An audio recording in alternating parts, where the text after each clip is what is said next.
Hey guys, it's Jordan. Okay, wanted to just jump on here today and give you a super quick video help of something that I'm hearing from a lot of teachers right now, and that's just requesting help in just maintaining and organizing all things email related. My email life often caused me a lot of anxiety. Like I was convinced I was going to lose my job because of something I was going to miss or forget to do in my email. There were always so many coming in and so much to do. So a lot of this I did not know until really last year, and it was all just a game changer for me. So I'm going to share my screen and I'm going to show you guys a couple of quick tips. Now listen, if you're like a Google Pro or super organized person, then you probably already know all this or have better ways to do it. That's fine. This is for those of you who are in that place though of like, no, yes, my email is stressing me out. Please help. So okay, the very first thing that I'm going to recommend is to change the view to where your unread messages show up first. So the standard way that Gmail displays is just in order, right? The most recent on top. And so what mine looks like right now is probably what many of yours looks like. But if you click right here, this button is your settings, and you go down here to inbox type, many of you default will be selected. I always click on unread first. Okay. And then get out of your settings and look what that did. That took all of my unread messages and put them up here first so that when I open my Gmail, first thing I see everything that's unread. You guys, this was huge for me because I would have maybe 20 to 30 unread messages and they weren't all on the first page, right? So in order to see all my unread, I would have to scroll through pages and pages, which we know meant that many of them never got seen because I didn't have time for that. This way, as soon as I open my email, the unread messages are there. Okay. Now listen, if you open your email on your phone, don't forget to mark it as unread so it'll show back up. So that's tip number one. Tip number two is to use your Gmail task button. All right. So if you look right over here, I've got my calendar, keep, and then tasks. Okay. Click on this. Now I use this so you guys can see that I have stuff right here. But if you've never used this before, this is going to be blank. But all this is, guys, is a running to-do list. But it's so quick and easy. So if you want to add a task, you just click add a task. Okay, click the button, and maybe you need to call Jennifer today. Okay, and you can't forget, so you just say call Jennifer. That's all you do.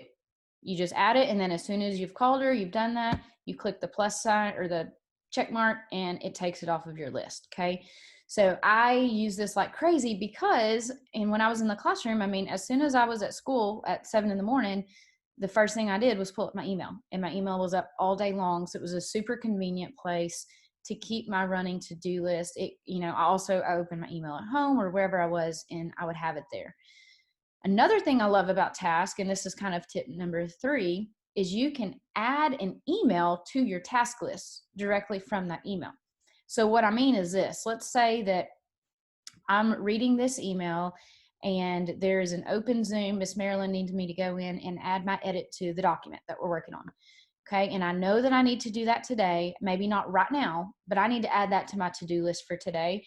So I can go up here, and I'm saying today, guys, but I mean, you can add it to your to-do list for next week too. It doesn't go away until you take it off, but I can go up here to this button and you see it says add to task. So if I click this, now, did you see it pop up over here?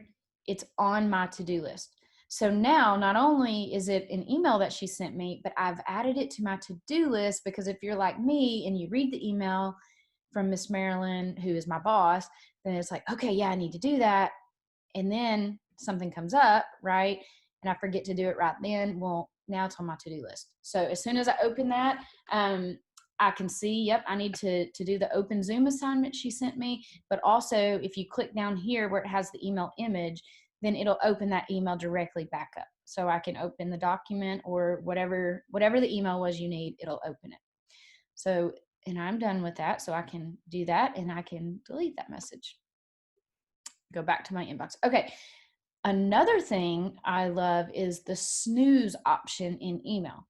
So what I mean by this is, let's say that I need to look through this flip book. Okay, there's something we're doing with this, but it's not something I need to do right now. but I don't want to forget about it, and I need to do it. You know how you guys get your emails from your admin or whatever, and it's important for maybe parent teacher conferences, but maybe parent teacher conferences aren't for another month. So you don't need to focus on it right now, and you really don't want it to be in your unread messages because you have enough that you're focused on. So you can go up here and you can click snooze. So what'll happen is this email will go away. It'll go away and not bother, not add to your unread messages number, because I know some of you are so, stressed by that number. It'll go away and you can say snooze until later today.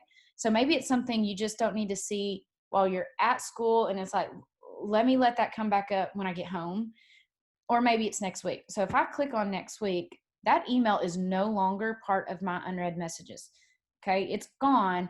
But what's cool is this time next week, it's going to pop up as a brand new message again. Or I keep saying message, a brand new email again, so that I don't miss it, but I don't have to focus on it right now. Okay, so you've got your changing your unread messages to show up first, your Google task over here. You can add a task from the email itself, or you can snooze the email. Okay. So again, I hope that was just quick, easy, helpful tips for you guys. If you have any questions on it or want anything further from that, just comment, shoot me an email, whatever. We're going to be sending out more of these, just super quick, easy videos. I hope they're helpful, and I hope it's something that maybe this weekend you can take 10 minutes to kind of set up your email, and hopefully it'll reduce some stress, or just help you prioritize the stress, I guess, next week. So you guys are awesome. We're super thankful for what you're doing. If there's anything else we can do, let us know.